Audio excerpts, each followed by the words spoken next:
Hello, my name is Mark from JazzGuitarLessons.net for May 2nd, members only office hours. Unfortunately, I couldn't do these office hours live because of all the things that happened in, sorry, that's cat hair. You probably see that in the picture. Sorry about that. So many things happened, and I'll be in Toronto in the next 24 hours or so getting ready for that. My windshield broke down, and all of the things that prevented me from running office hours for you guys this week to take questions and so on. But I tried to do this as a Facebook live feed too, and it's totally broken. It does not work.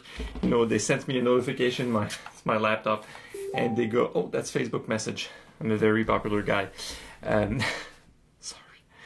And so these things do not work. So I have to do this for you guys and for me too, because there's a few things I need to get off my chest, or at least on your plate, even if I do not have this, ask me questions and then you can rewatch the office hours.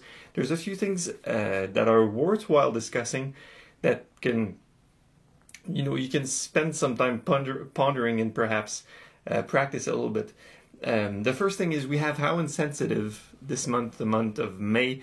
Great tune of the month. You guys that have access, it's amazing. It's a bossa nova. Everyone loves it. Check out Pat Metheny's version of it on live something. He does it like it's just trio guitar. It's beautiful, and all the classic versions, of course. So what I wanted to do in the context of office hours that are not like open-ended question, is just address two things. The first one is this ongoing analogy with the language. Improvising jazz lines, improvising melodic solos is sort of like giving a speech. Think of it like what I'm doing now. I have nothing written, but I know what I'm talking about, right? And the second point will be about a blog post that will be out probably by the time you watch this, called Commit. Just committing to your goals. And I just want to spend maybe 5 minutes on each of these points and then let you go in peace and practice, hopefully during the weekend. Weather's starting to be nice, so I don't know if you guys can spend as much time in the shed as you'd like. But anyway, so here we go. Number one, this vocabulary language analogy with jazz soloing and improvisation. So this is it's a Pat Metheny thing, but not just a Pat Metheny thing.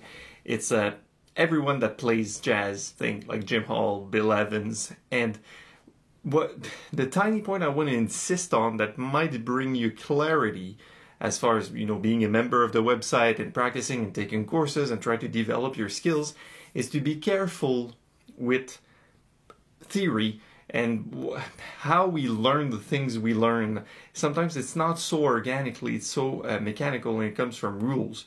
So I'll give you an example. I'll summarize what I want to say first, and then go at length on the different topics. So what I want to say really is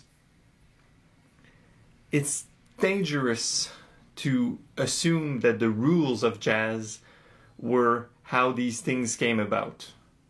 Because what happened is that the analysis, the theory, came after the fact. This is exactly what I want to say. So we have to be careful. Always have to be careful not to look at something and say it's wrong, or approach something strictly from a theory point of view. It's rather dangerous, and it's best when we say, okay, of course, when you analyze this thing, it will fit the rules. Same way as my spiel now, I'm talking. English is not my first language, of course, but you see I'm thinking of ideas, I have these verbs, subjects, nouns, and I conjugate, and sentence by sentence, I'm sort of making sense. Am I? Anyways. And here's the point. I see a lot of students approaching jazz things strictly from this theory point of view. So say, I don't know if you know How Insensitive, Pat Martino version. So they'll take the Pat Martino version, write it down, or take licks from it, and go, oh look, he used Dorian with a half-step passing tone here, and this and that is that. And my point is, of course, yes, but that came after the fact. See, that's what I want you to ponder. He did not mean to use these rules. He did not use the rules as a starting point. They're just a byproduct of doing whatever he was hearing. and that bothers me a little bit, because we say we look at educational materials online and we go, oh, look, this solo that was written by X jazz guitar instructor, it fits all the rules of vocabulary. Then look at Pat Martino solo and go, oh, it fits all the rules of vocabulary too. Oh wow, how great. So then we assume, well, by extension, it means that soloing is following the rules, which is not. It's totally not. The rules came after the fact. The rules come later. So it's a great, I don't know if you can click, if all of this can click in your mind and help you in your practice, or when you're soloing, to liberate your creativity and not have the rules and the theory as a springboard, but rather as a tool to understand what's happening after you nail something. Anyways, enough on this. I think you got the point. It's dangerous to assume, well, exactly like in the language analogy, to assume that before sitting down here and shooting this video for you guys, I was going to put a period at the end of this sentence and a comma here, and the sentence had to be exactly 4 words long or 8 words long, and I would use X amount of adverbs, and I didn't control any of that. So neither do jazz players when they improvise. They don't control any of it. They just follow ideas and they express something, which this something is could be kind of abstract, but in another way they follow through with ideas. So it can be a small melodic element, it can be a small rhythmic element, could be outlining the chords or not, could be doing something around the chords. So more on that later. I hope you can gain some value out of this. And the second point, you can check out the blog post called Commit that I wrote in reply to Joel. Joel has been a long-time subscriber and member of the website. We've exchanged a few emails, and the blog post Commit stems, or it's called A Reason to Believe, I think. The blog post comes from an email interaction that we had, and just the 30-second walkthrough is, when you don't know what to practice, just commit to practicing something and get good at it before you dismiss it first, which means that you can't be wrong about whatever you practice. So say people follow the private instructor in a box, or they follow another way to have a very, very tangible program. This is my training program. I do this, I do my warm-up set, then I do this and that and that, which is great. This is exactly how you should aim to make progress. But Joel was confused as to what to put in the scales component.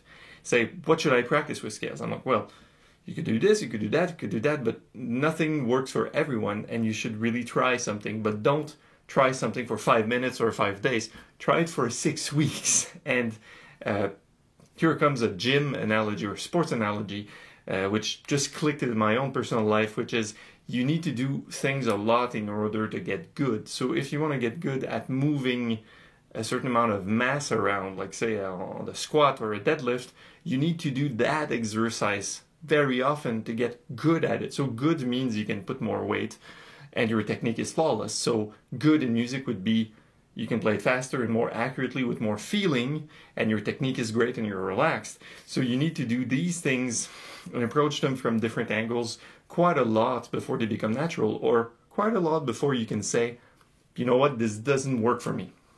And it's fine, but at least you commit, hence the word, the blog title, commit to practicing something, whatever it is, and you can never be wrong.